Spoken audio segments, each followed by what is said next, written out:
भारत और पाकिस्तान के बीच कुल मिलाकर 4 बड़ी जंग हो चुकी है और पड़ोसी देश यानी कि पाकिस्तान को हर जंग में मुंह की खानी पड़ी है। 1947 से लेकर के 1948 की जंग में पाकिस्तान का कश्मीर पर कब्जा करने का मंसूबा पूरा नहीं हो सका था। 1965 की जंग की अगर बात करें तो इस जंग में भी पाकिस्तान को मुंह की खानी पड़ी थी। 1971 की लड़ाई में उसके 2 टुकड़े हो गए थे और 1999 की अगर बात करें तो इस जंग में ऐसी दुर्गति हुई थी कि पाकिस्तान ने अपने ही सैनिकों की लाश को पहचानने से इनकार कर दिया था।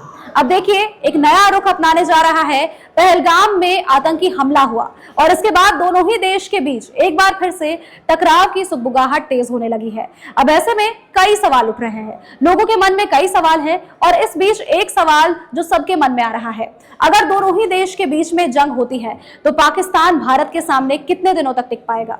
नमस्कार, देख रहे हैं आप न्यूज़ 11 भारत का डिजिटल प्लेटफॉर्म और मैं हूं आपके साथ सोनल रॉय। सबसे पहले समझते हैं कि दोनों ही देशों की आर्मी कितनी ज्यादा ताकतवर है, दोनों ही देशों की आर्मी में कितना ज्यादा दमखम है। भारत की अगर सबसे पहले बात करें तो ग्लोबल फायर पावर इंडेक्स 2025 के आंकड़ों के अनुसार भारतीय थल सेना दुनिया की 4थी सबसे शक्तिशाली सेना है और जबकि पाकिस्तान की अगर बात करें तो ये 6ठी सबसे बड़ी सेना है।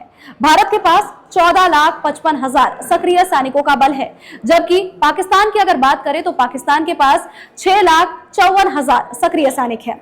भारत के पास 11,55,000 रिजर्व सैनिकों का बल है, जबकि पाकिस्तान अपने पास 5 लाख रिजर्व सैनिकों का बल रखता है, जो कि अपने आप में ही बढ़त है। और ऐसे में भारत के पास 4,614 टैंक, 1,51,284 बख्तरबंद वाहन और 3,243 खींची जाने वाली आर्टिलरी है, जबकि पाकिस्तान के पास 3,740 के आसपास टैंक, 50,523 बख्तरबंद वाहन और 750 सेल्फ प्रीलोडेड आर्टिलरी है, जो कि भारत से काफी अधिक है।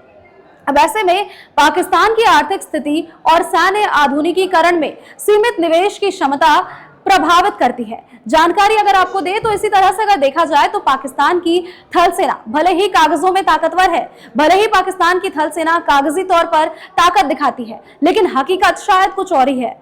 हकीकत में पाकिस्तान की सेना शायद उतनी मारक नहीं है।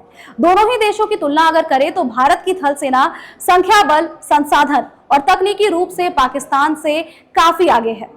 भारत का रक्षा बजट अगर हम आपको बताएं तो देखिए ये 77.4 बिलियन डॉलर है, जबकि पाकिस्तान का रक्षा बजट 6.3 बिलियन डॉलर है, जो कि अपने आप में 10 गुना फासला तय करता है।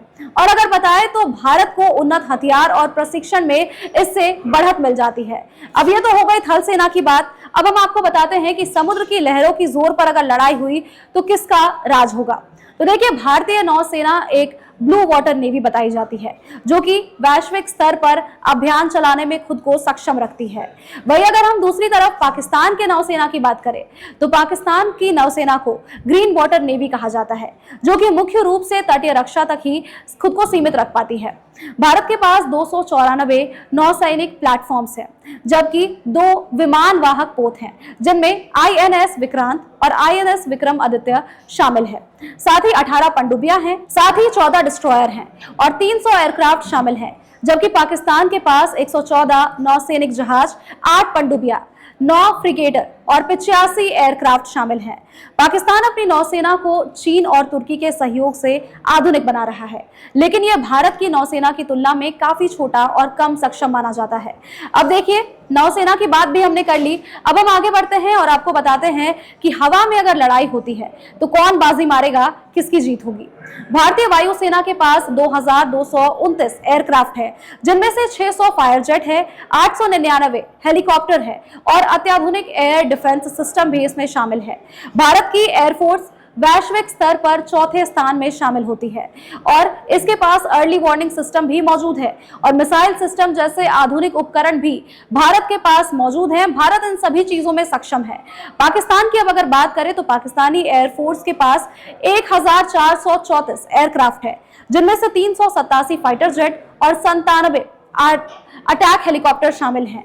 हालांकि संख्या बल की और तकनीकी रूप से अगर बात करें तो भारत से ये पाकिस्तान काफी पीछे है। पिछली जंग में भी भारत की हवाई ताकत के आगे पाकिस्तान को घुटने टेक देने पड़े थे और इसी तरह से देखा जाए तो भारत की वायुसेना की संख्यात्मक और तकनीकी श्रेष्ठता में भारत आगे है और पाकिस्तान इससे कई ज्यादा पीछे है। भारत के पास अधिक उन्नत फाइटर जेट और हवाई रक्षा प्रणालियां भी हैं जो कि युद्ध में निर्णायक साबित हो सकती है। अब ये सब तो हो गई सैन्य बलों की बात कि आखिर किस देश के पास कितनी सैन्य बल है और कौन कितना सक्षम है। आगे बढ़ते हैं और आपको एक और मुख्य जानकारी देते हैं, युद्ध में और क्या क्या निर्णायक कारक हो सकते हैं अगर दोनों ही देशों के बीच युद्ध होता है। तो देखिए, दोनों ही देश परमाणु शक्तियों से संपन्न है।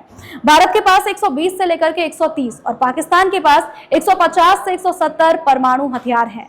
आर्थिक स्थिति की अगर बात करें तो भारत की जीडीपी पाकिस्तान के मुकाबले 10 गुना ज्यादा है और ऐसे में पाकिस्तान की कमजोर अर्थव्यवस्था उसे लंबे जंग की इजाजत नहीं देती है। साथ ही पाकिस्तान को जहां चीन और कुछ हद तक तुर्की का भी समर्थन प्राप्त है, तो वही अगर हम भारत की बात करें तो भारत के साथ दुनिया के तमाम देश भी खड़े हो जाते हैं।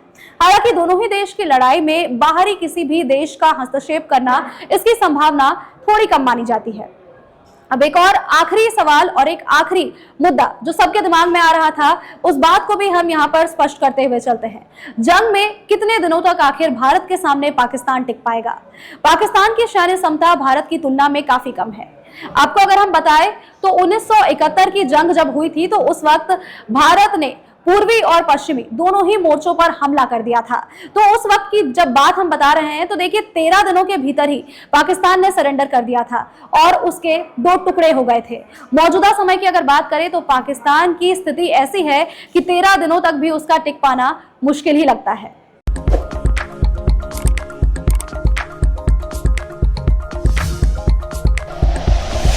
Like and share videos, subscribe करें हमारा चैनल और प्रेस करें बेल आइकॉन। News 11 भारत, सच है तो दिखेगा।